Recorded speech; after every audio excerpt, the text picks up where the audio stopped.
육군 사관학교에서 4학년 생도가 후배 생도를 강제 추행한 혐의로 재판에 넘겨졌다는 소식 최근 전해드렸습니다.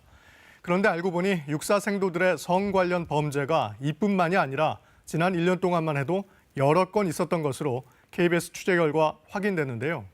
이 소식을 취재한 사회부 이수민 기자와 자세히 알아보겠습니다.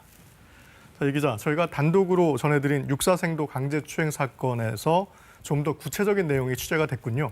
네, 4학년 생도가 강제추행 혐의로 지난달 기소됐고 또 퇴교 처분까지 받았다는 소식을 전해드렸는데요. 그런데 육사 보통검찰부의 범죄 처분 결과 통보서를 저희가 입수해서 확인해 보니까요. 이 가해 생도는 38차례에 걸쳐서 피해자를 강제추행한 것으로 나타났습니다. 이 4학년 생도는 생활관 등에서 식사 등을 이유로 이동할 때 자신의 팔짱을 끼도록 지시한 것으로 조사됐는데요. 피해 생도는 1명이 아닌 3명이었습니다. 원치 않는 신체 접촉은 하루에 최소 1번 이상 또 1달 넘게 이어졌는데 공개된 공간에서 이루어진 경우도 상당히 많았는데 피해자가 신고하기 전까지는 또 아무도 몰랐다고 합니다. 그런데 이 사건 말고도 육사 생도들의 성범죄가 더 있다고요?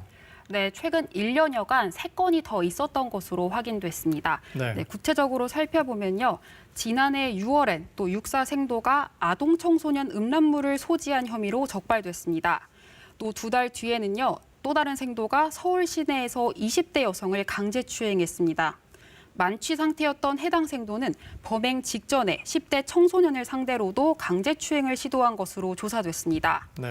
올해 초에는요, 다른 사람의 신체를 촬영한 뒤에 7차례나 협박한 생도가 적발됐지만 피해자랑 합의해 형사처벌을 면하기도 했습니다.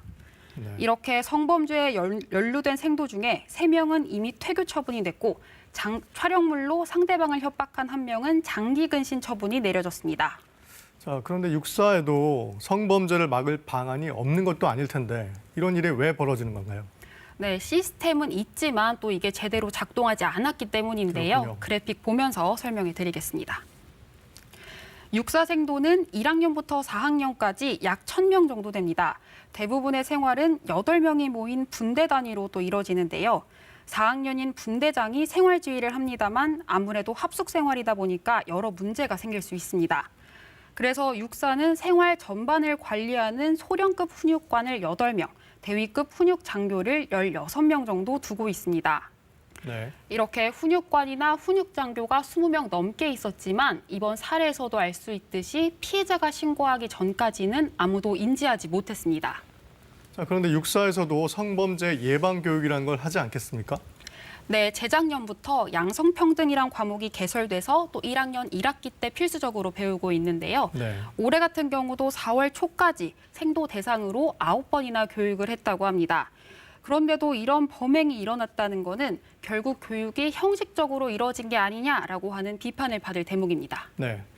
특히 우리가 육사에 주목하는 이유, 육사 생도들을 교육하는데 우리 세금도 들어가고 또 이들이 졸업을 하게 되면 우리 군에서 좀 중요한 위치에 서기 때문이죠. 네, 아무래도 육사를 졸업하면 가까운 미래에 군 지휘관들이 또 될 사람들이잖아요.